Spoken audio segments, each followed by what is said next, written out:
Piolo Pascual at Shaina Magdayaw, secret wedding.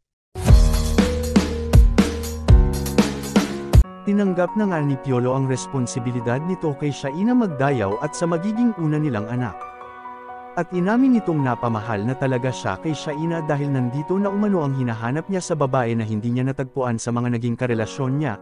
Ito na daw siguro talaga ang matagal niyang hinahanap at natagpuan na niya umano kay Shaina. Dahil si Shaina daw ay hindi lang mabuting anak, ito din daw ay maasikaso at talagang mabait na anak, hindi lamang sa camera kundi pati sa personal.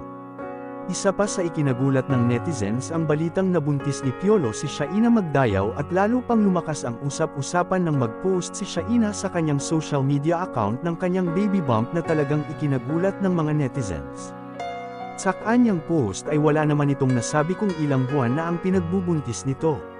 Ngayon araw ay laking gulat ng mga fans nito ang napabalitang kasalan ng dalawa na naganap sa Santo Domingo Church sa Quezon City nang makita nila ang larawang ibinahagi ng isa sa kaibigan ni Shaina. Masayang-masaya ang mga fans nila Piolo at Shaina dahil sa wakas ay natupad na ang matagal na nilang hiling na magkatuluyan at makasal ang dalawa.